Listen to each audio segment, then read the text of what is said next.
Good day and welcome to another episode of Market Watch. My name is Ranu De Silva and I have with me today Anushka Vijayasinghe, Chief Economist for the Ceylon Chamber of Commerce. Good day, Anushka. Hi, Ron. Good to be here. Anushka, just to get right to things, the hot topic at the moment is, of course, what Trump is getting up to, or President Trump from the US, and all the policies that he's bringing forward. So, with his protectionism policies that he's trying to implement, Anushka, I'm going to throw something at you. Say, how does the economic policies in the US, how will this affect Sri Lanka and our trade ties and our trading partners? How the dynamics going to change for us? I think that's a very interesting thing to look at because this year that's probably going to be one of the big stories of the year.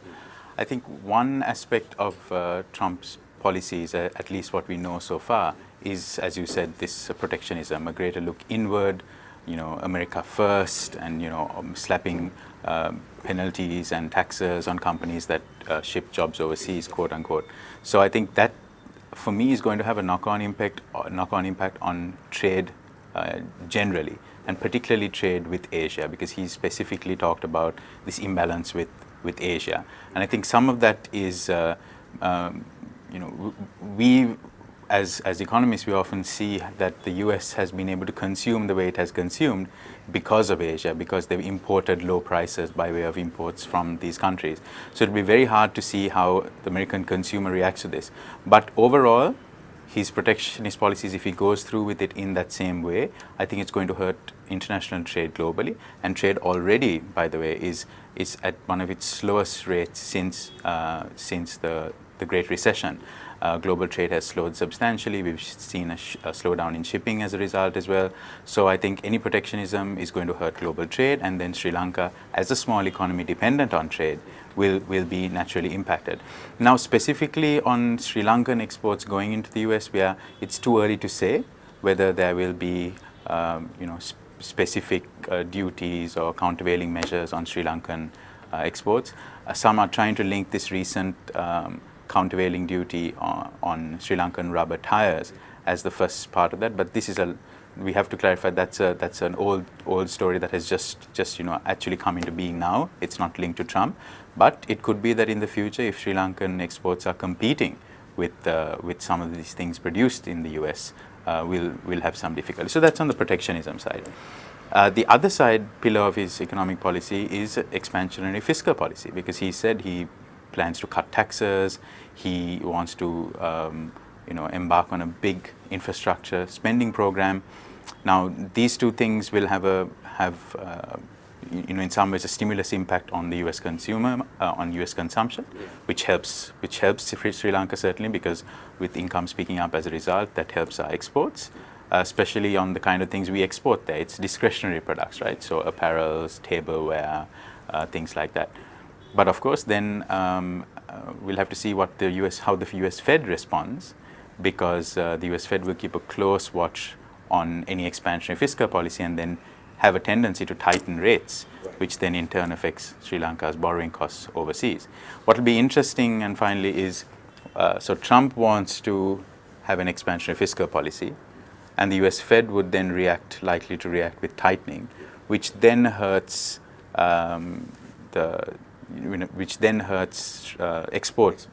US export competitiveness, which then goes against Trump's policy of wanting to push more exports out. So it'll be very interesting to see how things pan out. So it'd be nice to see how he's going to plan this whole thing out, because I mean, like you said, it seems to be a double-edged sword where he'll have to balance it quite well. But also, Anushka, am I right to assume? I think we'll get to this question later on. But with the Fed indicating increasing rates, we might see the local borrowing costs going up as well. Would there be a possibility? I mean, I think that's likely. So far, the Fed has been a little cautious because there are green shoots of recovery. I mean, the US has been a standout performer in terms of the recovery among the G7 countries. You're seeing consumer confidence pick up, business activity measures are showing a pickup, manufacturing activity showing a pickup. We've seen private investment showing a pickup, and unemployment down. So all of these point to fairly decent recovery in the US. And you're seeing the Fed, of course, watching that and realizing they need to keep things on watch, right? But what will be, I guess, interesting is to see what will really happen in line with that Fed rate increase. Will it happen sooner or later? And I think it'll all depend on how soon Trump rolls out his expansionary fiscal policy. Again, the U.S. I would have said that it'll take probably towards the latter half of this year, in normal circumstances, to roll out a plan like this. But as we've seen, Trump is not in normal circumstances. He's willing to defy this. He does things pretty quickly overnight. So it's hard to say what the sequencing of rate hikes will be. Definitely, he's definitely unconventional there, I would say. I'm also moving a little bit closer to home. Anushka, on your view, what are the FTAs being negotiated, on the status quo of these, in terms of China, India, Singapore, and what is the current position of these FTAs? And do you see how quickly can we go forward, and what are the benefits that we might receive on a more of a holistic way? Anushka, what's your view on that? So I'll first talk a little bit about the status, and this is based on what we are told. The Chamber is often consulted along with other business groups, and from time to time we get updates. So the recent status is that with all three agreements, there have been at least 3 to 4 rounds of negotiation. From what we hear, the China and Singapore agreements have progressed a little further than India. The Singapore agreement is looking like it's a little easier because their systems are in place. They're very cut and dry, and it's progressing fairly smoothly. With China, it's been tough because China has now sticking to their guns on Sri Lanka reducing its negative list down to 10%. Sri Lanka only wanted to offer about 37 or 30%. Yeah. This means a bigger inflow of Chinese products, and I think there will be tricky times for domestic producers. So that's the status on China. On India, it's taking a little longer because we have legacy issues with the existing agreement. A lot of businesses are unhappy with how the existing agreement is functioning in terms of non-tariff barriers, stuff faced at ports and at border agencies, and various regulatory constraints that our exporters face. And Sri Lanka has, to its credit, I think we hear from the negotiators that they're pushing back. They're pushing back and making sure India wants to tackle these, is willing to tackle these. So the status is that, and I think it'll be about 6 months before these agreements come into place. A problem we see with these FTAs or PTAs is we are not getting consistent signals on the timings. You hear politicians giving one timeline, you hear the negotiators giving another. We need to get some clarity on that. On some of the benefits, and I think this is where we need to look beyond these nagging issues, because I think these can be a big boost for Sri Lanka. We are a small domestic market. If we want to attract export-oriented FDI, we have to offer them something beyond our shores. So if we can say that we have an FTA or a PTA with Singapore, if we can say we have one with India, Pakistan, and China, that opens up a whole new arena of opportunity. And it's much easier to convince investors to come and locate in Sri Lanka if they know that then they have a springboard to these markets. Already, for instance, we have met investors, particularly in apparel, who said, Sri Lanka, get your FTA done with China, because we will be then interested to come and locate here to take advantage of the Chinese FTA. So ultimately, I think while it's going to have a big trade component, it'll be the trade investment nexus that really makes these FTAs worthwhile. Right. So, again, if I just get a bit more clarity in terms of the timelines, we aren't really sure, because that's where the uncertainty part of it comes from. But again, we see the interest that is continuing with the investors who are wanting to come in. Am I right to assume that? Yes, definitely. I mean, most investors who we speak to are probably the most keen about the Sri Lanka-China FTA. Yeah. To some extent on the India one, and definitely on Singapore as well. On the timing, like I said, it's uncertain at this point. Some say 6 months, it could be longer. I think with Singapore it might be a little quicker, also because that the domestic industry groups aren't as worried, because they're not worried about a flood of goods from Singapore, right? And anyway, Singapore has duty-free access for most products, if not all. So getting market access there is not a problem. With China and India, it's a whole other story. There's a lot more contentious issues on the goods side. I mean, if we are to think very classicalistic, or would you think it's very good to open up, Anushka, or will the private sector companies we have to be wary or become more competitive in terms of these FTAs, because we might lose our competitive edge in certain goods and services? Is that a possibility, or? I mean, Ronnie, it's a absolutely valid question to ask, and that's a lot of businesses are concerned. I think my response would be that we are spending a lot of time and effort on negotiating these agreements, right? And it's good. We need to get these agreements done. We haven't done new trade agreements for a long time, whereas other countries have signed agreements left, right, and center to open up new markets. If we were to do unilateral liberalization, so just do it ourselves, unilaterally bring down tariffs and so on, that's good. Singapore has done it. That was their path to success. But then we don't have the other side, the market access. We do it ourselves, but then what is everyone else going to open up? So doing a bilateral deal then makes sense.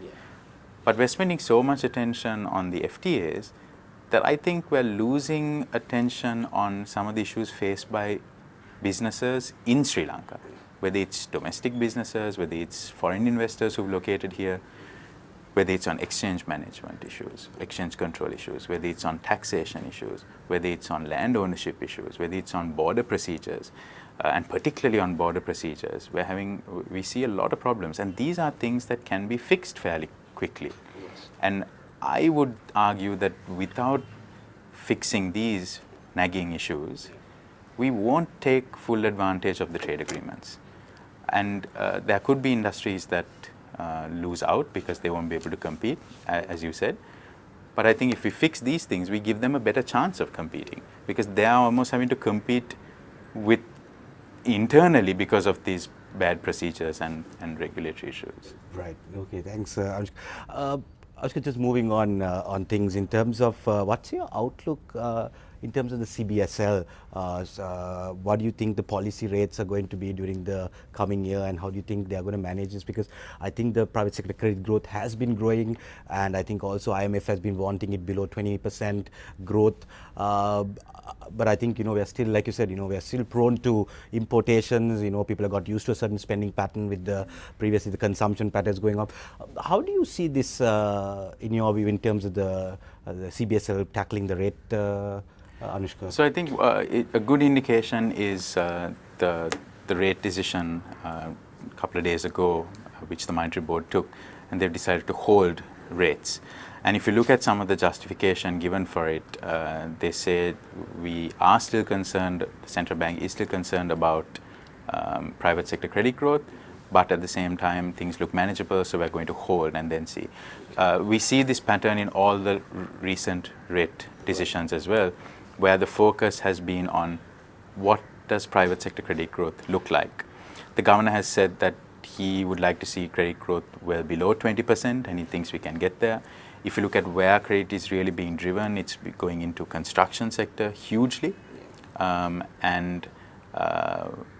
in terms of who is lending, the state banks are lending at about close to 30%, and some of the private banks though have it's closer to 20%, so on or below. So on average, it's coming up just over 20%. I think this indicator will be something the central bank continues to look at. In terms of how it decides to manage the rates. Also, we have to look at the IMF's external funding facility package, because in those benchmarks that Sri Lanka has to meet, inflation is a very strong indicator. The tolerance band is, I think, between 4 and 6, and you have once it breaches that, you have to go into a dialogue with the IMF, and sometimes the program can get stalled. So naturally, the CBSL will have a very close eye on inflation, in addition to credit growth. And this also then speaks to the central bank's new strategy of an inflation targeting regime. Now, this is new for Sri Lanka. We've never done it before. We know that the IMF is also pushing this. Because it's never been done before, I think all market actors, all economic actors will initially find it hard to adjust because it's a whole different way of setting expectations. We've heard that there's going to be a very new systematic way that the central bank does it, forecasting 1 year down the line, new indicators, new econometrics coming in, which it'll take time for all of us to adjust. But on inflation, we are seeing a change. As you know, there was a recent change in the basket, inflation basket, more realistic, more contemporary, in line with spending patterns. I think on inflation, the drought will drive inflation this first quarter this year. And we are seeing increases in non-food categories. Health, education, and communications have been the big drivers of inflation recently. So in that sense, I think these are the factors that I think the central bank will be watching. But certainly, they will also have to factor in what's happening with foreign fund outflows. We've seen it drop drastically. And I mean, interest rates would have to adjust to stem that tide. Yeah, I mean, on that note as well, Arika, what more? I mean, it should be, you know, in FDI wise, you know, what more should be, what we should be looking at in terms of attracting the FDI to Sri Lanka, to the island, basically? Because I think there's a lot more that could be done. But in your opinion, how do you see the current position of the FDI? Yeah, so I think FDI really should be where our focus is, because that's a sustainable, non-debt creating, not easily reversible type of foreign investment, unlike portfolio investment. We've struggled on this. Last year, 450 million US dollars. The year before that, around 600 million US dollars. These are, scarily low numbers for a market of like Sri Lanka that has so many opportunities. Yeah. Already in the earlier years, we had about just under 1 billion. And even that was well below our peers. So we've struggled with FDI for a while. One of the things you see in what is FDI coming into, what type of FDI, it's hugely concentrated into real estate, mixed property development, condominiums, and all of these. And we are not seeing FDI coming into export-oriented manufacturing, yes, in some in tourism. So I think we need to look at what type of FDI do we want to attract. Is it the market-seeking FDI, which is this property development and so on, or is it the export-oriented? We need to focus on the second part. Now, the second part of FDI, they're sensitive to certain things. They're sensitive to policy consistency.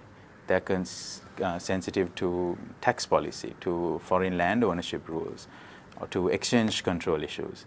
And I think if we quickly address some of those, a lot of the investors who are waiting on the fence, waiting on the sidelines, say, I'm going to wait and see what happens. I think they're going to start coming in, and that will be the real game change. And I've met investors from countries across the spectrum that hadn't come before, mind you, right? So it was Chilean, Jordanian, Bahrain, Norwegian, Australian, and these are not investors who we've seen before.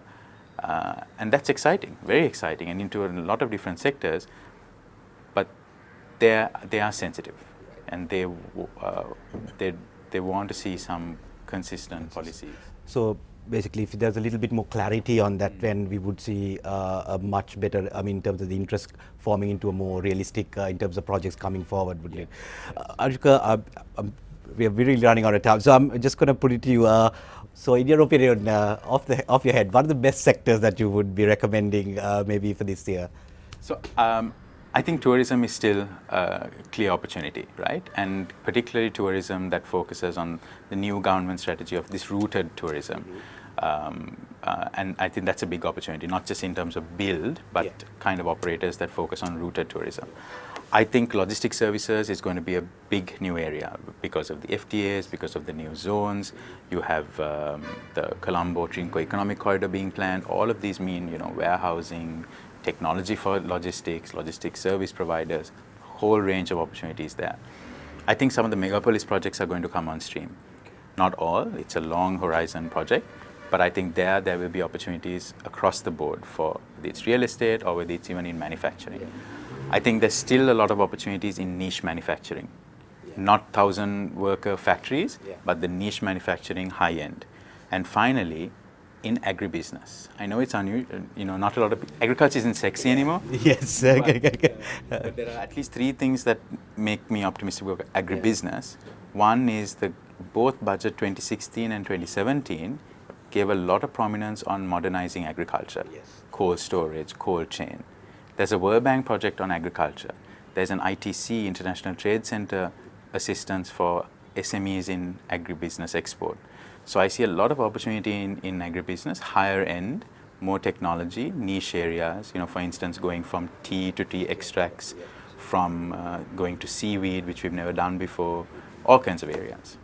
Oh, so that's a whole new area that we could actually look into. I'm also quite a big fan of the agri. I think not enough focus there, but so we don't have enough time to maybe talk about more. But thank you so much, Anushka. It's been lovely having you. And thank you everybody for tuning in. And I'll see you all next week. Have a good day. Bye-bye.